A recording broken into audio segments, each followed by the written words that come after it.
Maraming tanong, maraming sagot, maraming haka-haka at maraming mga katha. Nagsasalimbbayang mga paliwanag, gaya ng hangin ng aral na nagdadala sa tao sa magkabi-kabilang paniniwala. Ngunit, isa lamang ang dapat matanghal: ang sagot ng Biblia.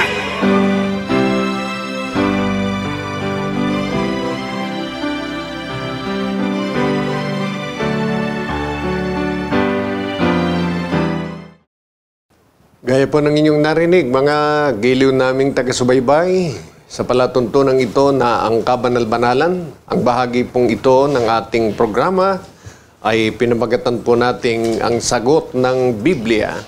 Bahagi ng pangkalahatang programa po natin, ang kabanal-banalan. Welcome po dito sa ating portion na pinamagatan ngayon, ang sagot ng Biblia. Kaya ngayon ay ipinag-aanyaya namin itong inyong participation sa ating mga talakayan sa pamamagitan po ng pagpapadala ng inyong mga mensahe sa ating mga text lines at maging pagpo-post ng inyong mga questions doon po naman sa ating mga social media pages. Ngunit bukod dito ay iimbita rin namin ang mga sumusunod na programa po natin under the umbrella ng Ang Kabanal-Banalan. Ito yung mga sumusunod: Blessed Day, The Climb, Likhawit, Ang Kabanal-Banalan Teleradyo, Full Life, at syempre itong Ang Sagot ng Biblia. Meron tayong mornings niyan. At kung kayo po ay nasa biyahe, pwedeng humbuksan kami sa YouTube o kaya sa Facebook Live, yung nakapag-like and subscribe, para ho kayo ay mabiyayaan ng nasabing mga programa natin sa radyo at maging sa social media. So gaya na sabi ko nga, ay mapapanood at mapakikinggan ng mga programang ito sa ating mga social media platforms and radio stations. Una, yung sa Facebook, MHC Media, ang itype nyo po sa search bar, MHC Media. Yan po ang ating Facebook page. At pangalawa, The Most Holy Church, yun po ang YouTube channel naman natin, The Most Holy Church. Mondays to Fridays, 6 ng umaga. Mondays to Sundays, 7 ng gabi. Over at DWBL, 1242 kHz AM band, Mondays to Fridays, 7:30 ng umaga. Sundays naman, every 4 in the afternoon. 101.3, radyo natin Ojongan Romblon, Mondays to Fridays, 8:30 AM. Saturdays, 5:30, Sundays at 1 PM. DWAI, 99.1 FM, Ifugao, Tuesdays at 1. So yung mga nabanggit ko pong pamagat ng ating mga programa, yan po ay alternately ay sinasaing papawid sa nasabing mga platforms. Ang ating mga text lines ay ang mga sumusunod: 0927-140-3782, 0927-140-3782, 0909-555-5009, 0909-555-5009, 0991-419-2027, 0991-419-2027. Ulitin lang natin yung ating Facebook accounts, MHC Media, Ang Kabanal-Banalan, YouTube channel, The Most Holy Church, via Instagram at Kabanal-Banalan, TikTok at MHC Media. Ang ating website ay www.mostholychurch.com. At ang punong tanggapan nito, ang Kabanal-Banalang Iglesia, ay nasa puso po ng Maynila, sa Makati dyan sa Tondo. Number 688 Rahabawi Street, Kagalangin, Tondo, Manila. Meron po structure doon na bagong refurbished. Yun po ang ating punong tanggapan, ang tanggapan po ng Kabanal-Banalang Iglesia ng Diyos kay Kristo Jesus. Ang iyong mga lingkod at kapatid, sa pagsasayin papawid na ito, kapatid na Gabriel, Brother George Quirino. Kasama po natin ang pangunahing host, anchor nitong ating palatuntunan, kapatid na Yusiel, kapatid na Danilo S. Francisco.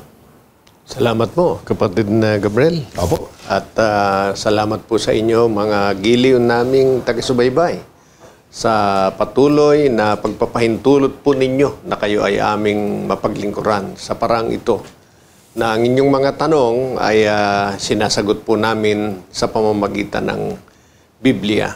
Siyempre, nagpapasalamat po tayo sa Diyos na gumagabay sa atin upang makapaglingkod sa inyo tulad po sa araw na ito. So, we take you dun to sa ating mga video clips dito po sa mga real people or asking real questions. Unahin natin si Binibining Lizelle Mallorca ng Malolos, Bulacan. Ako po si Lizelle Mallorca. Akin pong katanungan, yung dumarating po ba na ulo sa atin, yun po ba ay magustuhan po ba yun? Yung po bang unos na dumating sa atin ay kagustuhan ng Panginoon, kapatid na Yushel? Masasabi po natin na hindi yan kagustuhan ng Diyos. Bagaman, mga pangyayaring ipinahintulot na ng ating Panginoon. Pero hindi ibig sabihin gusto niya o yan ang talagang nais niyang mangyari sa tao. Kasi kung bakit po nangyayari ang mga bagay na yan sa kasalukuyang panahon, may paunang sabi na noon pa ang mga banal na kasulatan. Pakinggan po ninyo. Sa San Lucas 21:11, 25 hanggang 26. Sabayan niyo po kami sa pagbasa ng banal na kasulatan. At magkakaroon ng malalakas na lindol. At sa iba't ibang dako ay magkakagutom at magkakasalot at magkakaroon ng mga bagay na kakilakilabot at ng mga dakilang tanda mula sa langit. At magkakaroon ng mga tanda sa araw at buwan at mga bituin. At sa lupa'y magkakaroon ng kasalatan sa mga bansa na matitilihan dahil sa ugong ng dagat at mga daluyong. Magsisipaglupaypay ang mga tao dahil sa takot at dahil sa paghihintay ng mga bagay na darating sa ibabaw ng sanlibutan sapagkat mangangatal ang mga kapangyarihan sa mga langit.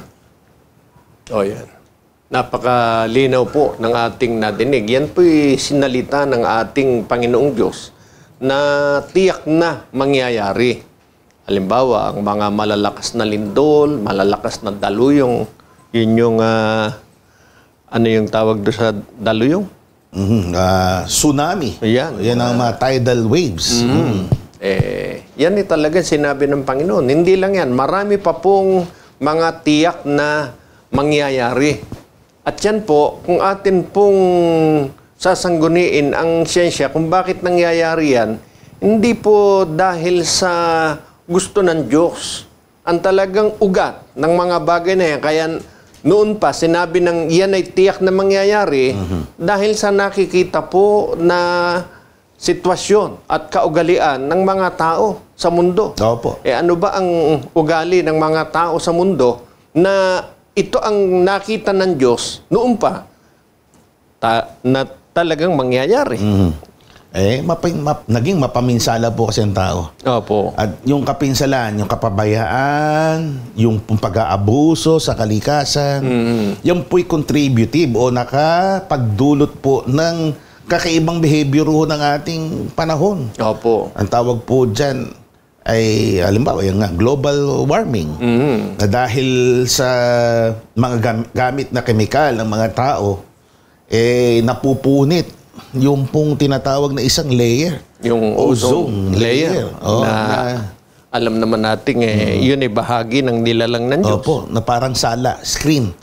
Para yung epekto ng sobrang init, tama lang ang dating dapat noon sa atin na nasa daigdig. Lamang nga, naging abuso ang tao. Malamang, hindi naman sinasadya o sinasadya man, ang bottom line, nagawa po yan. Ayon sa siyensya nga, sila nga, kaya nga nag-reduce ng, ang tawag ko nila, CFCs, chlorofluorocarbons. Na yun yung pumupunit nga sa ozone layer. Makikita yan dun sa sinaunang refrigerant ng aircon. Yung ginagamit nyo yung unang masakyan nyo. Inabutan ng panahon nyo. Sige, panahon natin. No? Ngayon, nag-iba na ng refrigerant sa mga aircon dahil nga napagtanto na nakapipinsala po ito sa ozone layer at sa pangkalahatang pangkalikasan nga. At pagka yung ozone layer, lumaki ng lumaki ang sira, ang epekto nun, iinit ng gusto dito sa mundo. Pag uminit ng gusto, maakyat yung tubig. Level ng tubig. Pag umakyat yung tubig, uulan ng pagbabaha ang kasunod nun. Kahit Yo. mag-umulan, di kayang yung dati na yun lang ang level, tuloy, umaapaw. No, sasabayan pa ng mga illegal logging. Yan pa. Dahil ang tawag Malaki- saturated na yata ang lupa. Dahil nga walang mga puno na may mga ugat na para sipsipin yung labis na tubig dahil walang sumisipsip sa tuloy-tuloy na pagbabaha dahil nga sa laging Opo. yung pagkakalbo ng pasintabi hindi kalbong ng buhok, pagkakalbo ng kagubatan, ito may epekto dun sa ecosystem nga natin dahil walang sumisipsip na ugat, saturated yung lupa, yung hold ng lupa ng tubig, hanggang doon lang. Kaya pag nadagdagan pa uli ng tubig yon, baha na. Yan. Kaya, bakit ba ginagawa ng tao yan? Kahit na bawal na maglaging, tuloy pa rin. Kuminsan, mga pinuno pa ng gobyerno, ang pasimuno dyan, yung mga pagbubungkal ng lupa para sa pagmimina, Quarry. na kahit na ibinabawal, di ba? Yung dagat, tinatabunan. Yun. Yung bundok, pinapatag. Di ba? Yung mga daang tubig, tinatabunan.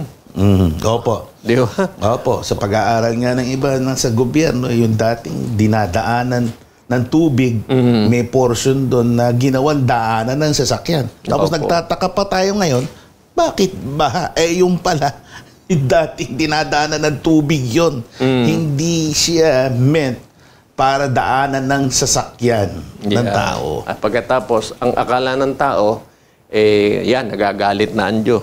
Hindi, yan po ang sinabi ng Diyos na tiyak na mangyayari dahil nga po sa nakikitang likas ng mga tao sa mundo. Opo. Pagka tinuwid natin ang sinasabi ni Apostol Pablo na likas ng mga tao, kung bakit nila ganyan ginagawa ang mga bagay, basahin po natin sa Timoteo. Pangalawang Timoteo 3:1. Tatapwat alamin mo ito na sa mga huling araw ay darating ang mga panahong mapanganib. Tuloy natin pagbasa.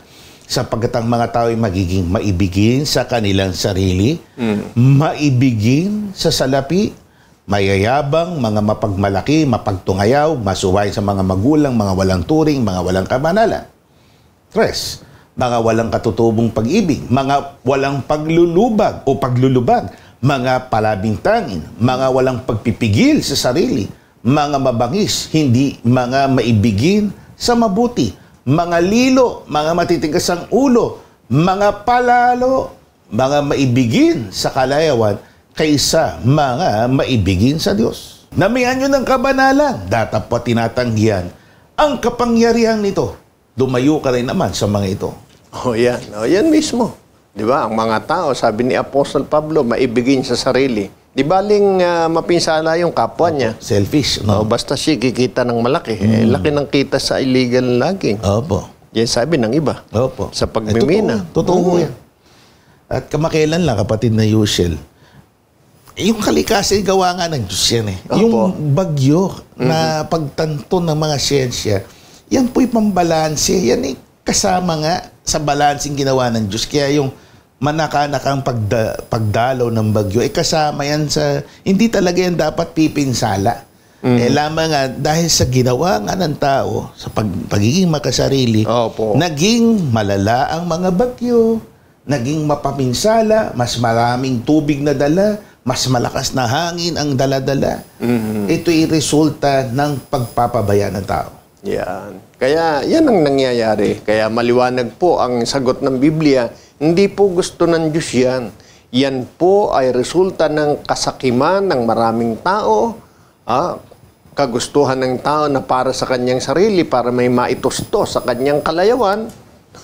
Ang ginagawa, kahit labag sa kalooban ng Diyos, kahit makapinsala sa kanyang kapwa. Pag ang Diyos ang tatanungin natin, ang gusto ng Diyos, napakabuti ng ating kalagayan ng mga tao. Kasi nga, nang unang likhain ng tao, sa paraiso pa nga inilagay. Opo. Hindi lang sa ganitong klase ng mundo, sa paraiso.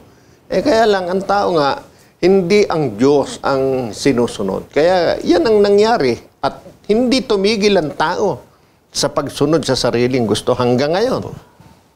Nakalulungkod po. Opo. Kaya yun ang tugon sa katanungan nyo, Binibining Lizelle. Hindi talaga ibig ng Diyos yan. Gumawa nga siya ng disenyo maayos. Opo. Napinsala ng tao na sana magbagong tao para kasama yun. Lahat tayo actually. Lahat, wala hong pinipili, mayaman, mahirap. Lahat po tayo may parte, may role po sa pagtitiyak ng kaayusan ng ating kalikasan. Sa simpleng, wag tayong tapo ng basura kung saan. Hindi lang illegal laging. Pati basura. Kita niyo pagbabaha, ang dala-dala, basura. Salamat po sa inyong mabuting tanong. Next video clip. Totoong tao, hindi po AI ito. Totoong tao ang ating nasa video clips. Hello po, ako po si Ariel Argusino. Paano mananatiling matatag sa pananampalataya kahit maraming fake news at maling impormasyon? Paano magiging matatag ang pananampalataya? Basahin natin ang nakasulat sa Biblia kung paano. Basahin natin ang sinabi ni Apostol Pablo. Sa liham po ni Apostol Pablo sa mga taga-Colosas 2:6, kung paano nga na inyong tinanggap si Kristo Jesus na Panginoon ay magsilakad kayong gayon sa Kanya, na nangagugat at nangatatayo sa Kanya at matibay sa inyong pananampalataya, gaya ng pagkaturo sa inyo na sumasagana sa pagpapasalamat. Kayo'y magsipag-ingat. Baka sa inyo'y may bumihag sa pamamagitan ng kanyang filosofiya at walang kamulang pagdaraya. Ayon sa salit-saling sabi ng mga tao, ayon sa mga pasimulang araw ng sanglibutan, at di ayon kay Kristo. Yan. Napakalinaw naman. Si Apostol Pablo po ang nagpahayag ng bagay na yan. Gusto ba nating maging matibay sa ating pananampalataya? Kung paano natin tinanggap si Kristo na Panginoon? Ano ba ibig sabihin ng tinanggap natin siya na Panginoon? Tinanggap natin na siya ang Diyos na dapat nating sundin. Kaya nga Panginoon, tagapag-utos, tagapagbigay ng direksyon. Ganon dapat nang mangyari. Kung paano natin tinanggap na Panginoon siya, gayon tayo lumakad, ganon tayo mabuhay sa mundo. Pag yun ang ating ginagawa, nabubuhay tayo sa mundo. Ayon sa tinanggap nating turo sa pagsampalataya sa Panginoong Kristo Jesus, ay magiging nag-uugat ang ating pananampalataya, magiging matibay. Yun ang sinasabi ng banal na kasulatan. At pagka po gayon, kahit daw may salit-saling sabi, kapatid na Gabriel.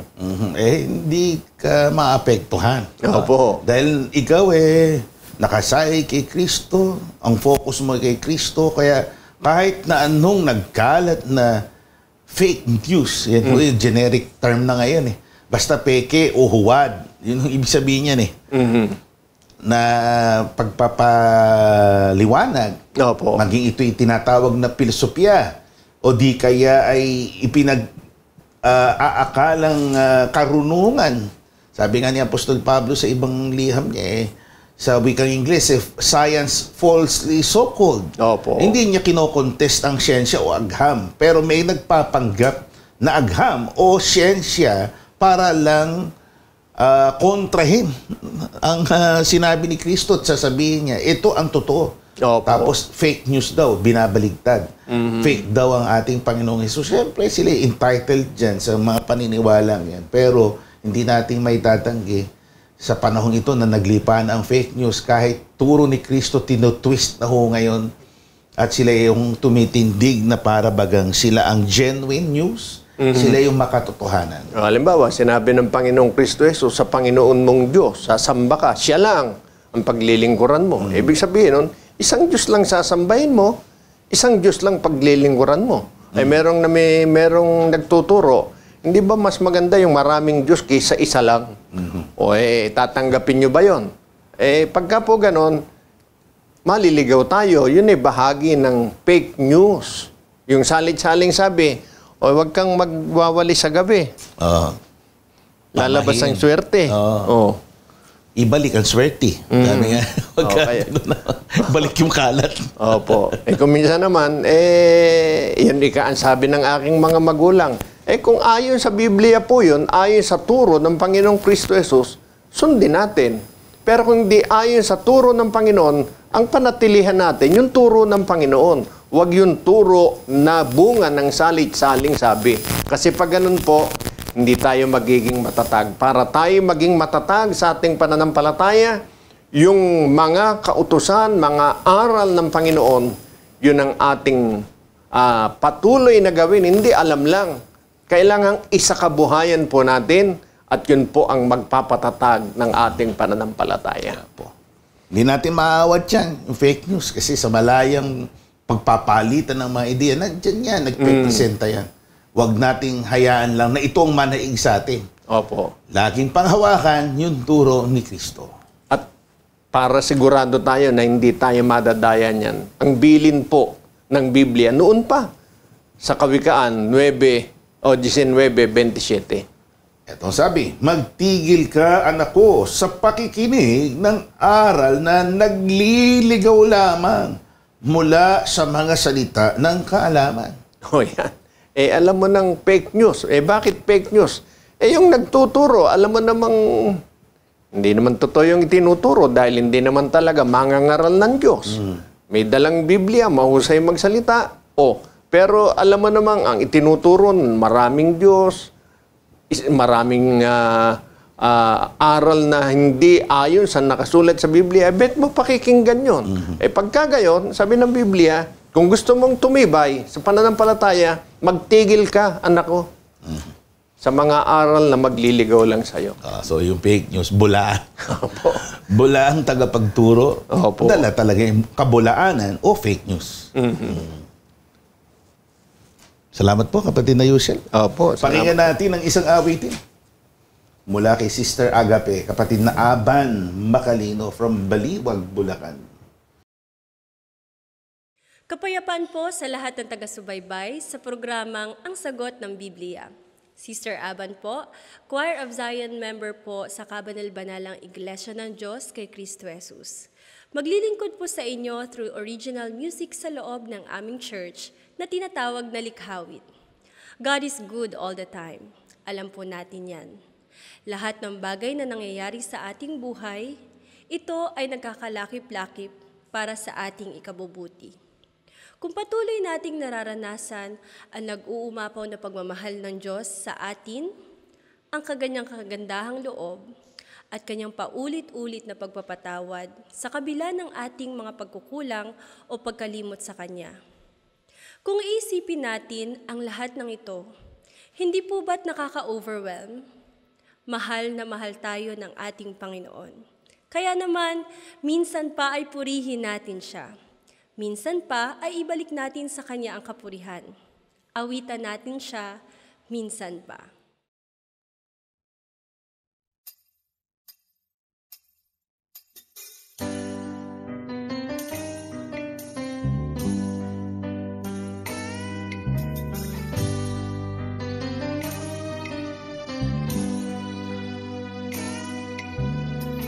Nang masdan mga ibon na nag-aawitan, masayang nagpapayag ng iyong pagmamahal. Waring nananabik sa iyong pagbabalik at makamit ang pangako mong langit. Kay buti mo, aking Diyos, purihin ka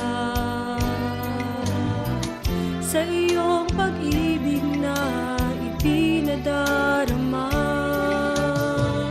Ngayon ang puso ko sa iyo'y lumalapit, at minsan pang madama ikaw ay pag-ibig. Minsan pang lumalapit, nagpupuri sa ngalan mo. Tanggapin ang alay na pagpupuri sa'yo. Minsan pang nananabik na makamit ang pangako mo. Ngayon ang puso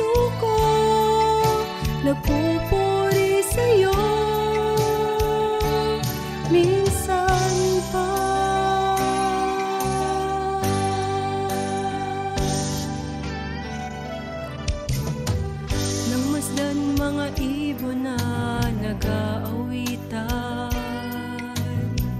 masayang nagpapayag ng iyong pagmamahal. Waring nananabik sa iyong pagbabalik at makamit ang pangako mong langit. Buti mo, o aking Diyos, purihin ka sa iyong pag-ibig na ipinadarama. Ngayon ang puso ko sa'yo'y lumalapit, at minsan pang madama ikaw ay pag-ibig. Minsan pang lumalapit na pupuri sa ngalan mo, tanggapin ang alay na pagpupuri sa'yo. Minsan pang nananabik na makamit ang pangako mo. Ngayon ang puso ko nagpupuri sa'yo. Minsan pang lumalapit na pupuri sa ngalan mo, tanggapin ang alay na pagpupuri sa'yo. Minsan pang nananabik na makamit ang pangako mo. Ngayon ang puso ko nagpupuri sa'yo. Minsan pa.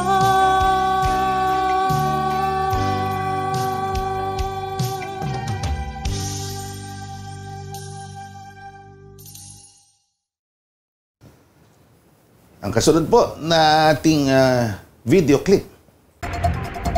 Bakit po sa inyo gumagamit kayo ng watawat, samantalang sa iba wala namang ganyan? Hindi natin alam yung sinasabi niyang iba na walang watawat. Pero yung maraming alam natin, may mga watawat din na ginagamit. Halimbawa, sa ating sa kinagisnan po dito sa Pilipinas, ng marami, may watawat din po yan sa Catholic. O dun sa Vatican. Meron din yan. Actually, talagang bilang sovereign nation, meron silang watawat. Meron.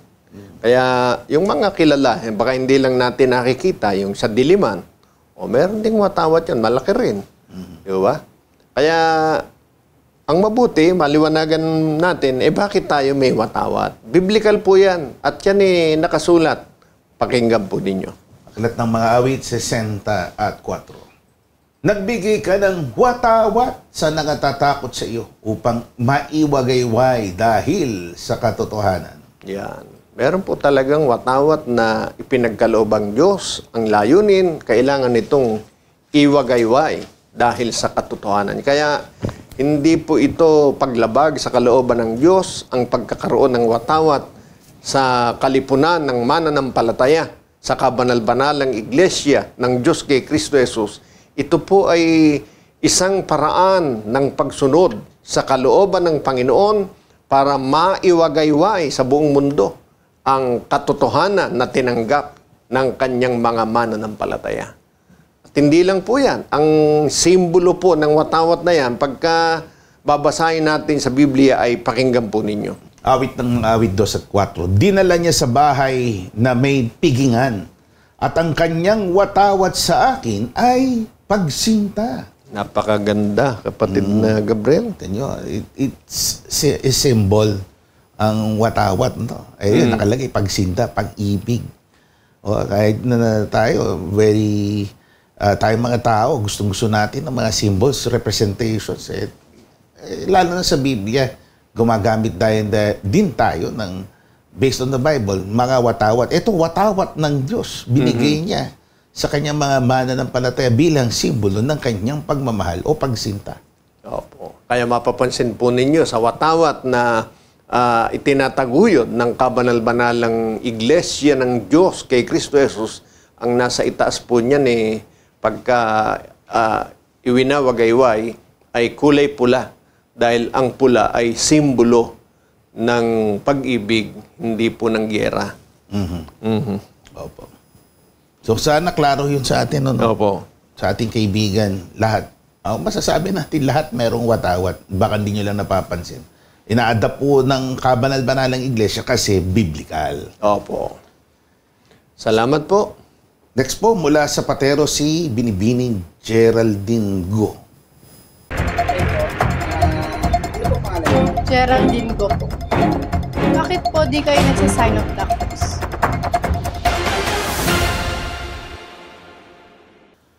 Sign of the cross, alam natin, it's a universal symbol of Christianity. Pero sa ganang kabanal-banalang iglesia, kasi hindi ka ho tinuturo yan, wala ho yan sa Biblia. Although, mababasa natin sa mga references, nag-start ho yung practice niya ng tracing, tinitrace po ng ating kamay, yung cross sa ating katawan, sa 4 points of the body. Yan po ay nagsimula nung ikatlong siglo lang. So it's not an original thing na itinuturo ho noon. Kasi may mga ginamit talagang, yan ho'y galing sa Greek alphabet, Greek letter na tau. Na letter T. Alam natin, letter T. Yung nasa fraternity, tau. Di ba may fraternity, tau, gamma, letter T. Yun ho yung rumerepresenta sa krus na pinagpakuan sa ating Panginoong Jesus. So, yung 3rd century lang halos talaga nagsimula yung practice na yan. Dahil yung ibang mga nagpapakilalang Kristiyano, kung magbautismo, magbinyag sa kanilang magiging miyembro.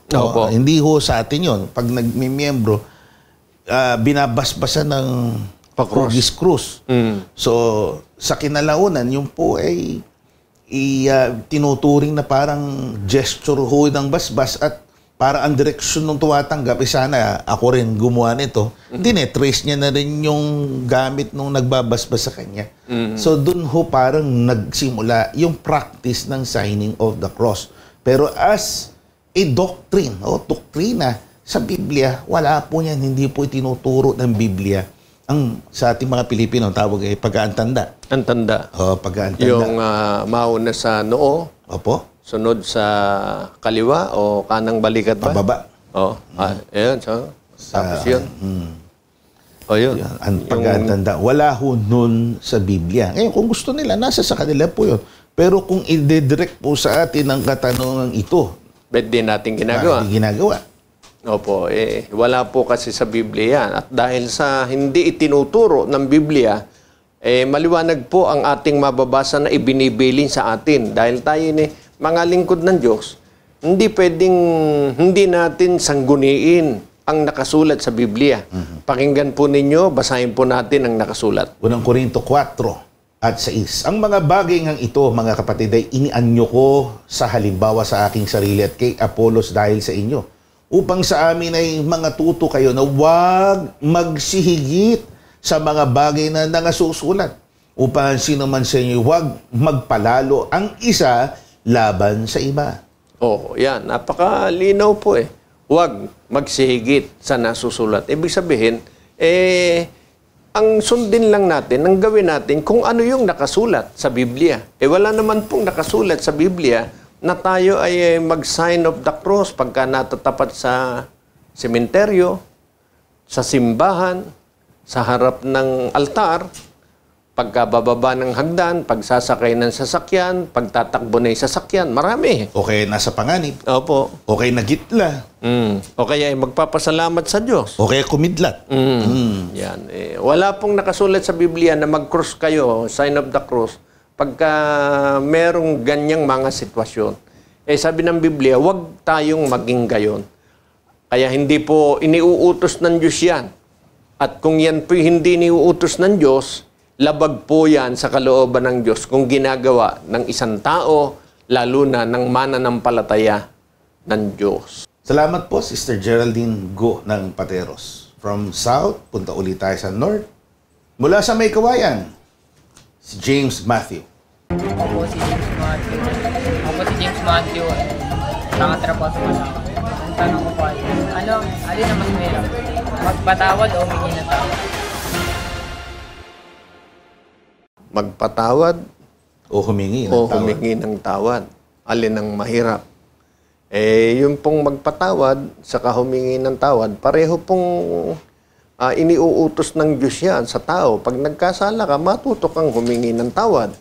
Pagka ikaw naman pinagkasalahan, matuto ka rin magpatawad. Dahil yan parehong utos ng Diyos, ang sagot ng Biblia, pakinggan po ninyo.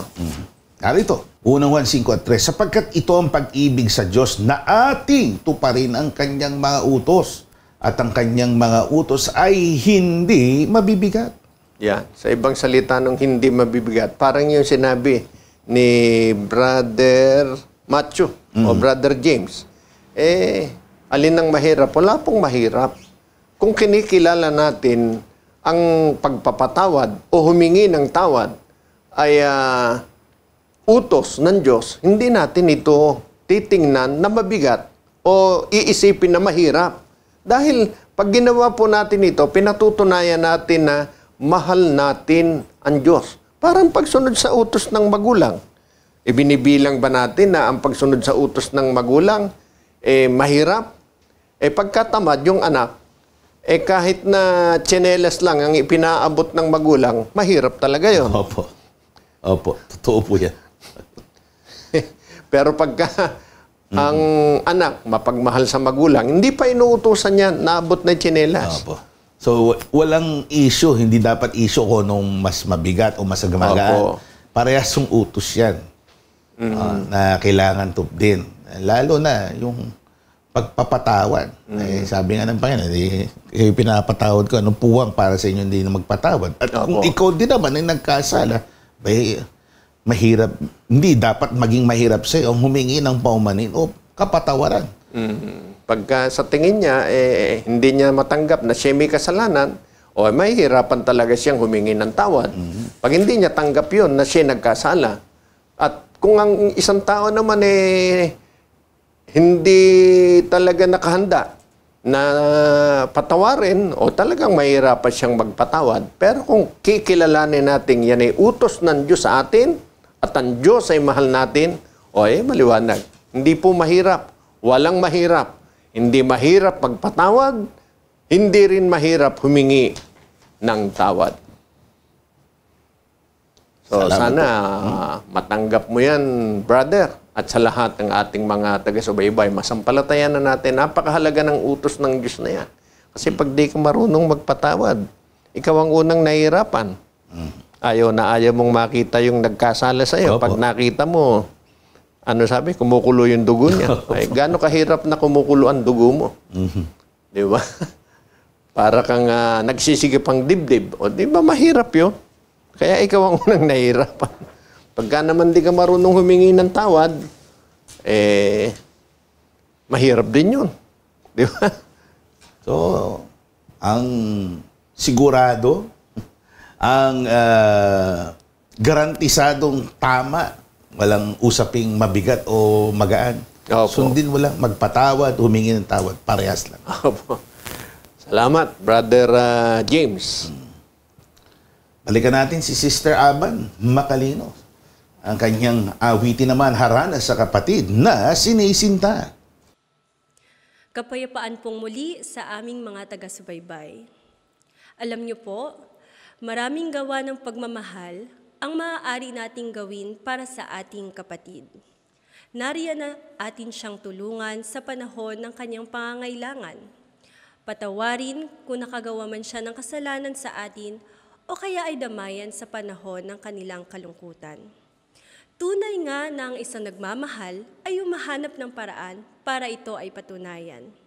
Kaya kapatid na minamahal, kapatid na sinisinta ng aking kaluluwa, isang awit ng pagmamahal ang handog ko sa iyo. Ito ang Harana sa kapatid na sinisinta.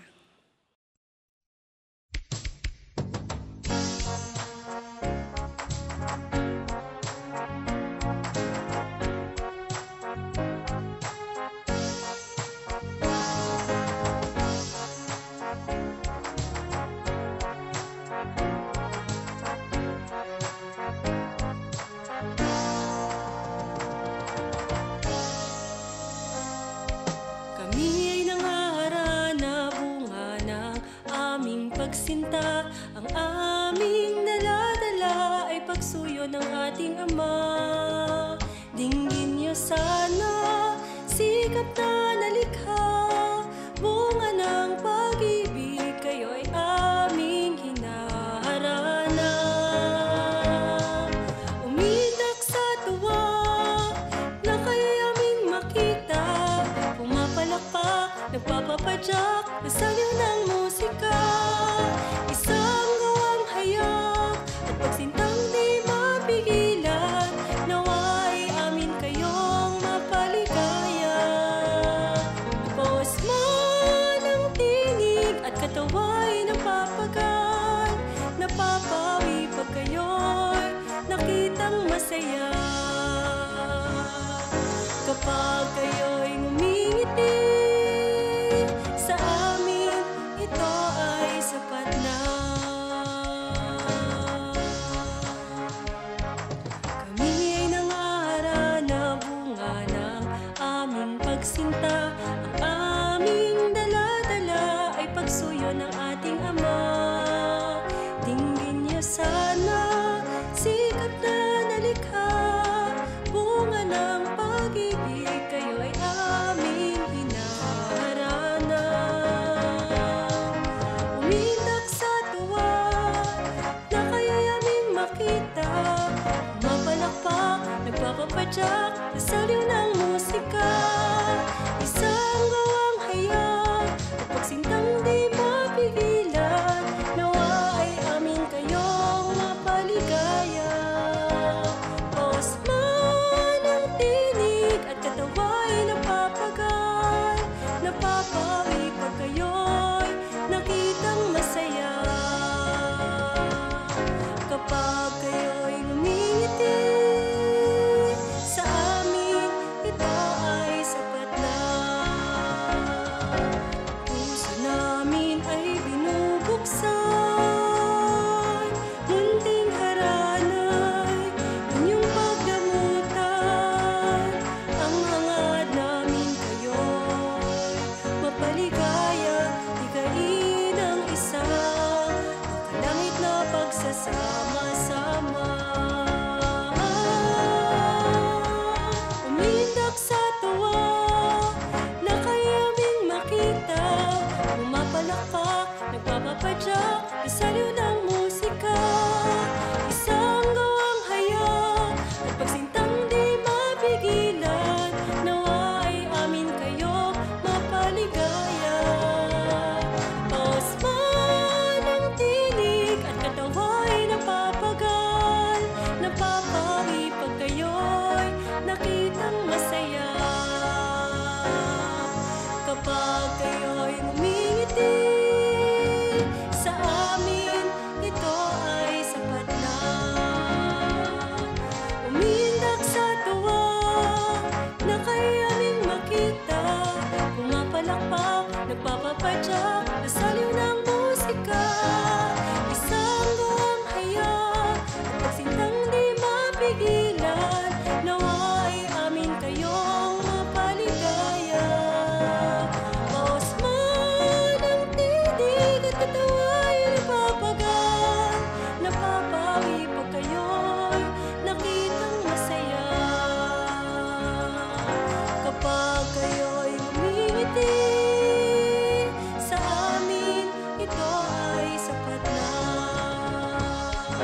Kapag kayo'y ngumingiti sa amin, ito ay sapat na. Sa amin, ito ay sapat na.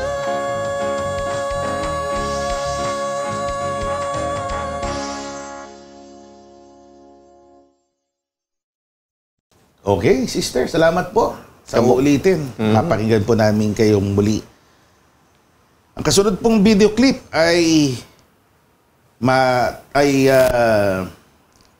buhat po ang ating namang bisita ay si Giancarlo ng Bataan. Hello po, ako po si Giancarlo M. Rivera. Ang aking po katanungan ay, sa mga sitwasyon po ng mga bedridden o mga nakoma, kasalanan po ba ang mercy killing? Mercy killing, Ibig sabihin po ng mercy killing, kapatid na Gabriel. Sa ibang termino, euthanasia. Mercy killing, sa pagkaawa mo, mercy. Dahil sa kahabagan mo sa kanya, gusto mo nang putulin ng kanyang paghihinagpis. Kung ano man ang bumubuhay sa kanya, inaalis mo na. Pinapatay mo na. Kaya killing. Lalo na yung nakikiusap na talagang siya tapusin na. Ayaw na, hirap na siya. Sa totoo lang po, kahit na i-request pa nung may sakit, nung hirap na siya mamatay, o kahit na tayo, kung buhay pa, pagpasyahan natin na patayin yung buhay pa, labag po yun sa kalooban ng Diyos. Kahit palagyan natin ng mercy, ano pa ba katumbas ng mercy? Yun nga, euthanasia, assisted suicide. Yan. Ayaw po ng Diyos yan. Basahin natin ang nasa sulat sa Biblia. Narito ang talatang pinagbabatayan po natin. Ayan, maikling-maikli. Huwag kang papatay. Exodo 20:13. Yan. Now, we understand yung emosyong involved po dito kasi nga, inaawa na tayo, nahabag tayo sa ganong sitwasyon na kung saan hirap na lalo na sa sakit talaga. Halimbawa, yung cancer nga. Opo. Hirap na sa sakit na dinaranas. Hindi na tumatalab ang pampamanhid na binibigay sa pasyente. Yung po talaga, mga kaibigan, bagamat gusto na natin siyang matapos sa kanyang paghihinagpis, dapat ipagkatiwala talaga natin sa Diyos ang kapalaran ng gayon tao, ng gayong mahal natin sa buhay. Again, hindi po ito, it's easy for us to say. Nasa Biblia po yan, it's not really in our hands. Wala ho sa kamay natin ang pagpapasya. Paano kung halimbawa, kapatid na Gabriel, ang gagawa nun para matapos na yung kanilang paghihirap sa pag-aalaga, mabibilang ba sa mercy killing? Iba rin naman ho yun. Halimbawa, talagang wala na. Opo. May mga ganun sitwasyon na ang bumubuhay na lang. Kaya nga, binubuhay na lang. So technically, patay na po Opo. Ang nagpo-prolong na lang ng buhay niya ay makina, halimbawa, mga aparato na ginagamit, medical apparatus, para siya nakikita na lang natin na humihinga. Pero, syempre, ang doktor, maingat po sa pangungusap yan. Hindi nila sasabihin na wala na talaga, patay na po siya. Pero ang mga resulta ng pagtitest, makikita natin, brain dead na, meron tayong sinasabi, gulay na, sa wikang English, vegetative state na, wala na talaga. So ano pa ang recourse natin? That's not mercy killing. Hindi ho mercy killing, hindi ho euthanasia ho yun kung tutuusin, kasi talagang wala na. Patay na yun, wala na. Kaya ibang usapin po yun. Instead yun talagang conscious, nakikita lang natin naghihirap. Mahirap lang talagang kung wala tayo doon sa sitwasyon na yun. Mahirap talagang magpasya, pero our hands are tied, mga kaibigan. Nakatali ang ating kamay sa mga pagpapasyang gaya niya. Pero yun, ulitin lang natin, kung ganon, alam na natin, gulay na, brain dead na, hindi euthanasia yun. Pag tinatanong tayo ng doktor, lalagyan pa ba natin ng aparato, kapatid na Gabriel? Pag sinabing hindi tayo sure, hindi lang talaga makapagsalita mga doktor. Maingat sila sa usaping legal. Kasi nga, baka sila mademanda. Pagka nagkaroon ng milagro. Yung sinabi nila, comatose state, bedridden, yung binanggit ng nagtanong, iba ho yun, yung comatose state, pwede hong magising pa buhay pa yun. Oo, yung aparato, minomonitor, pero deeply unconscious lang. Baka nagkaroon lang ng konting brain damage, ganyan. Kaya yung nervous system niya, hindi siya magising. Pero may mga nangyaring nagigising pa. Buhay talaga yun. Hindi pa ho iba-iba yan It varies, mga kaibigan. Yung bedridden naman, bedridden lang ho yun. Baka hindi pa ho namamatay. Baka yun, sabi nyo nga, nagsasawa ng mag-alaga, gusto nyo na lang madali. O kaya may mga kasamaan palat pa nag-aagawan na sa iiwang yaman, pamana. Nagmamadali. Ibang kaso ho yan. That still falls under the category ng pagpatay. O doon sa yan, talatang nakadisplay pa. Bakit ba ibinabawal ng Diyos sa atin yung pagpatay sa kapwa? O basahin natin ang sinabi sa Ecclesiastes, Kapitulo 8. Narito, walang tao na may kapangyarihan sa diwa upang pumigil ng diwa, ni walang kapangyarihan siya sa kaarawan ng kamatayan. At walang dahilan sa pakikipagpunyaging yaon na maililigtas siya ng kasamaan na taglay niya. Yan. Napakalino naman Wala sa kapangyarihan ng tao ang pumigil ng diwa ng sino man. Ng sarili niya, ng kanyang kapwa. Wala. Nasa Diyos lang po yan. Kaya hindi po niya ipinapahintulot na tayo ay magkaroon ng karapatan o kapangyarihang pumatay ng sino man sa ating kapwa-tao. So, sana po ay masampalatayan na ninyo ang katotohanan yan. And with that note, tayo po ay nasa huling bahagi na ng ating palatuntunan. Kaya sana subaybayan nyo pa rin kami. May mga ready hong tayo mga questions. Talaga nagbabagang mga questions ito. And please feel free. Kung gusto nyo na kayo madalaw ng ating mga kapatid, kayo po yung sa larangan ng paghuli ng larawan, napitikan ng video. Gusto nyo magtanong, nagawi po kami sa inyo. Please feel free to ask those questions. At ang palatuntunan ito ang sasagot sa pamamagitan ng pagbasa ng Biblia. Salamat po. At sa pagkakataon pong ito, tayo ay sama-sama pong manalangin sa Panginoon. Mag-alay po tayo sa Kanya ng pagpapasalamat. Kalaki po ng pagdulog na hilingin natin sa Diyos na patuloy na gabayan, patnubayan tayo, maging kayo po, lalo na po ang mga dumadaan sa iba't ibang sitwasyon ng buhay na hindi naman talaga madali, kundi ang talagang kailangan ay idulog sa ating Panginoong Diyos. Pangungunahan po ito ng ating minamahal na kapatid, ang isa po sa elder ng Kabanal-Banalang Iglesia, ang kapatid na Gabriel. Aba, Panginoon namin Diyos. Aming Diyos. Hindi magkamayo ang aming kalooban sa kaligayang isinilid mo sa aming mga puso sapagkat sinamahan mo kami, pinatnubayan mo kami at bagamat tinig ng mga kasangkapan ng aming narinig, nadarama namin ang iyong presensya sa mga pagkakataong ito. Opo. Ikaw ang nangungusap sa amin, kumakatok sa aming mga puso at natid kami sa wastong pananampalataya sa makatwid ang mapabilang sa iyong kaharian. Amen. Sa iyong kabanal-banalang Iglesia. Amen. Na dahil dito ay taus-puso kaming nagpapasalamat sa iyo sa patuloy mong pamamatnubay sa amin. Opo. Payagan mo na ang munting tinig namin na pinaglakip sa isa ay maitaas namin minsan pa sa iyo at handugan ka ng kapurihan, sinasamba ka namin sa pamamagitan ng Espiritu at ng iyong mga salitang katotohanan. Amen. Alalahanin mo ang ibig na lumapit sa iyo at nagbibilin sa iyong mga kasangkapan upang sa pamamagitan ng palatuntunan ito ay maiparating nila ang sa iyo ang kanilang mga hiling, ang kanilang mga hinaing. Mang Diyos, marami kaming pinagdadaanan sa buhay nito. Opo. Una-una nga ay ang mga sakit, mga karamdaman na nagpapahinto, nagpapabagal, minsan ay nakapipigil sa aming pang-araw-araw na gawain, at lalong-lalo na sa aming mga paglilingkod sa iyo.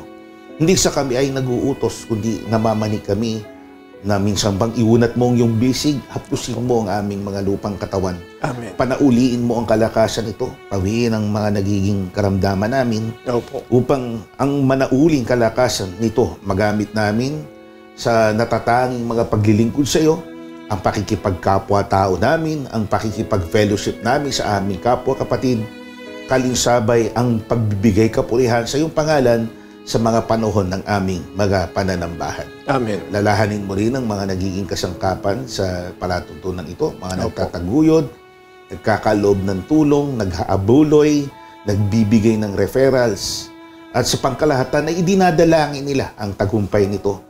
Maging lalong-lalo na ang aming matandang pangkalahatan na dahil sa mga ipinapaisip mo sa kanya, ay nagbangon ang palatuntunan ito at ang iba pang mga plataforma ng pangangaral ng Ebanghelyo. Amen. Tulutan mo na silang mga kasangkapan ay palakasin pa ang kanilang pangangatawan, magkaroon ng pagkakataon pa na makabahagi sa pangkalahatang pagpapalaganap ng Ebanghelyo, ang pagtuturo ng katwiran at ang pag-agaw sa kamay ng kasalanan sa katampalasan ng bumibihag sa mundong ito. Amen. Sa pangkalahatan ay hinihiling namin ang iyong pagpapala sa amin sa araw na ito. Ang lahat ng ito ay aming dalangin sa ngalan mong Kristo Jesus na aming tagapagligtas. Amen. Maraming salamat po sa inyong panonood, pagtangkilik po sa araw na ito. Muli po namin kayo inaayaan sa aming next episode. Muli po ang inyong mga lingkod at kapatid na Gabriel. At kapatid na Yusia. Ang panalangin po naming magkakapatid sa kabanal-banalang Iglesia ng Diyos kay Kristo Jesus ay Kapwa nawa tayo bantayan ng Panginoon sa ating paghiwalay. Bispa.